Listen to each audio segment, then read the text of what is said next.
নবদ্বীপ ভারতের পশ্চিমবঙ্গ রাজ্যের নদিয়া জেলার একটি সুপ্রাচীন ঐতিহ্যবাহী ও ঐতিহাসিক শহর। শ্রী চৈতন্য মহাপ্রভুর জন্মস্থান ও সন্ন্যাসপূর্ব লীলাক্ষেত্রের জন্য যা সুবিখ্যাত। মহাপ্রভু চৈতন্যদেবের সময়ে বাসুদেব সার্বভৌম, রঘুনাথ শিরোমণি, স্মার্ত রঘুনন্দন প্রমুখ এবং পরবর্তীতে কৃষ্ণানন্দ আগমবাগীশ, বুনো রামনাথ প্রমুখের পাণ্ডিত্যে তৎকালীন সময় থেকে নবদ্বীপ সংস্কৃত চর্চা ও বিদ্যালাভের পীঠস্থান হয়ে ওঠে। একসময় একে বলা হতো বাংলার অক্সফোর্ড।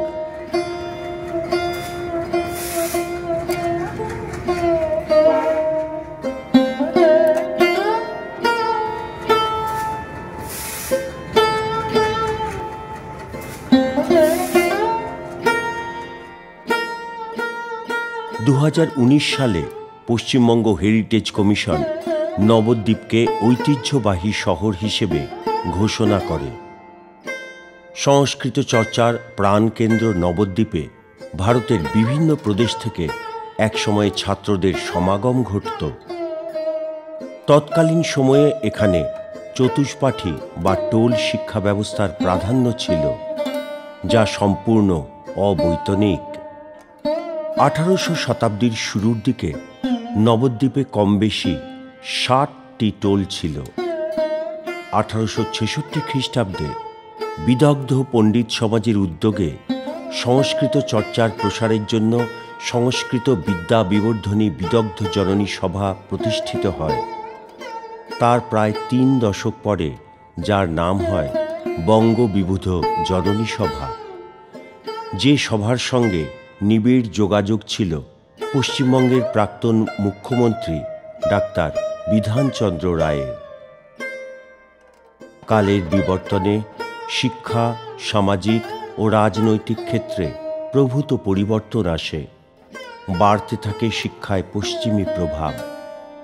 যুগপৎ চলতে থাকা সনাতন ধর্মচর্চা ও টোল শিক্ষা ধাক্কা খেতে থাকে।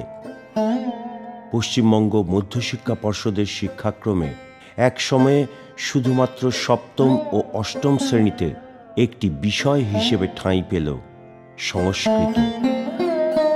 বঙ্গবিভূত জননী সভা থেকে সৃষ্ট নবদ্বীপ গভর্নমেন্ট সংস্কৃত কলেজ বন্ধ হয়ে গেল অনিবার্য কারণে। সংস্কৃত কলেজ বন্ধ হয়ে গেল 2001 সালে। বাস নবদ্বীপের যে সংস্কৃত পড়ার সব প্রতিষ্ঠান নষ্ট, তার সঙ্গে সঙ্গে সব যেগুলো টোলগুলো ছিল সেগুলো জীর্ণদশা। এরপরে 2008 সাল পর্যন্ত আদ্যমধ্য উপাধি পরীক্ষাগুলো হয়েছিল, তারপরে আর হয়নি। 2008 সালেই শেষ, আরও দৈন্যদশা এসে গেল। তো এই যে সময়গুলো রাজেন্দ্র পণ্ডিত মশাই নিজে তৈরি করলেন গুরুকুল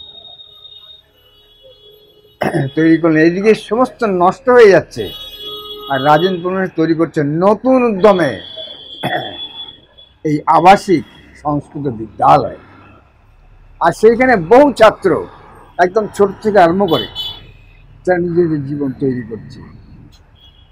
সেখানে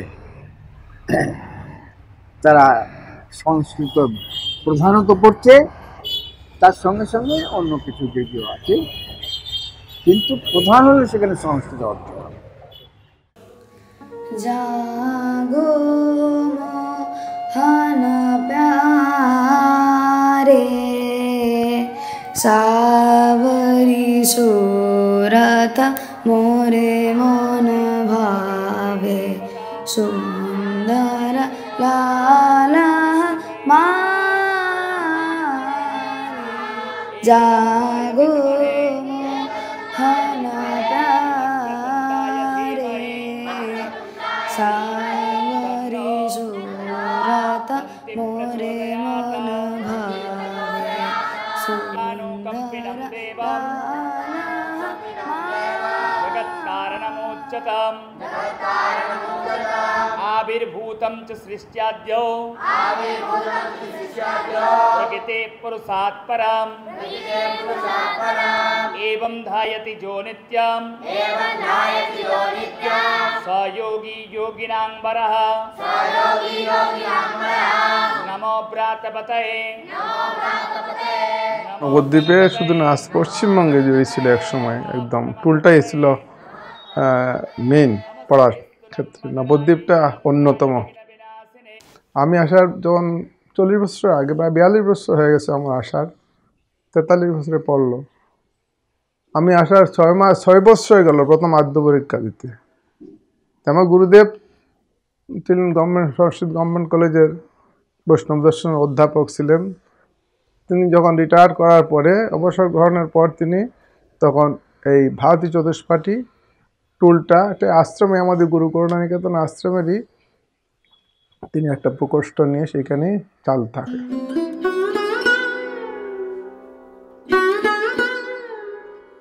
শ্রী শ্রী গুরু করুণানিকেতন 1375 বঙ্গাব্দে প্রতিষ্ঠা করেন শ্রী শ্রী দাসানন্দ স্বামী মহারাজ। চিত্রপটে যিনি আজও পূজিত হন এই আশ্রমে। বলাই বাহুল্য, তিনিও বিদ্যালাভ করেন টোল থেকেই কামাখ্যানাথ তর্কবাগীশের নিকট। দাসানন্দ স্বামীজির সুযোগ্য উত্তরসূরি এবং প্রধান শিষ্য নবদ্বীপ গভর্নমেন্ট সংস্কৃত কলেজের ভূতপূর্ব অধ্যক্ষ বৈষ্ণব দর্শনাচার্য নৈয়ায়িক চূড়ামণি পণ্ডিত প্রবর শ্রী রাজেন্দ্রচন্দ্র তর্কতীর্থ মহাশয়।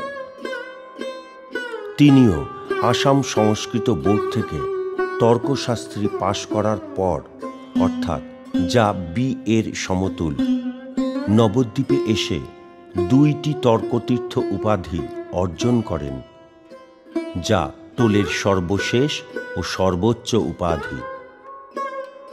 তাঁর উদ্যোগেই মৃতপ্রায় সংস্কৃত চর্চা নবদ্বীপে নতুন করে প্রাণ পেল। সরকার স্বীকৃত কোর্সের মাধ্যমে যেন ছাত্রছাত্রীরা এই বিদ্যা অর্জন করে প্রতিষ্ঠা পেতে পারে, তার জন্য তৈরি করলেন ভারতী চতুষ্পাঠী টোল ও ভারতী চতুষ্পাঠী সংস্কৃত মহাবিদ্যালয়, যা আজও স্বমহিমায় উক্ত আশ্রমেই বর্তমান।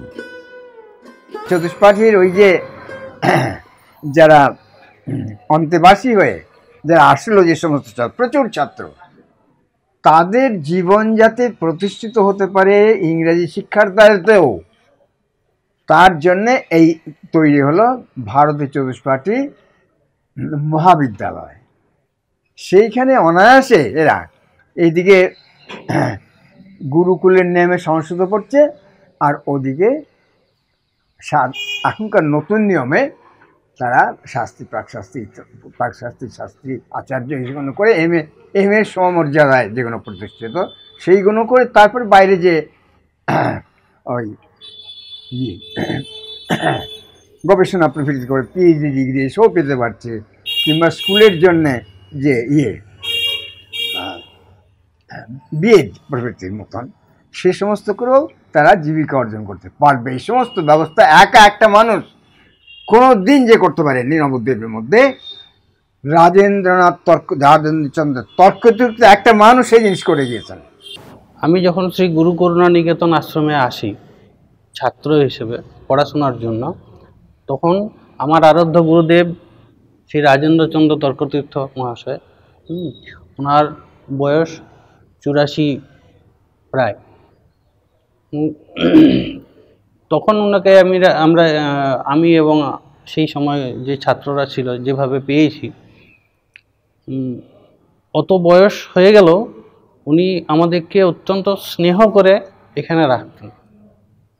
ওনার সম্পর্কে আমরা যা কিছু শুনেছি, যে যখন নবদ্বীপে সংস্কৃতের প্রচার এবং প্রসার প্রায় বন্ধ হয়ে গিয়েছিল, নবদ্বীপে যে রাজকীয় সংস্কৃত মহাবিদ্যালয় ছিল, সেই সংস্কৃত মহাবিদ্যালয়ের প্রধান অধ্যাপক হিসেবে আমার শ্রী গুরুদেব ছিলেন।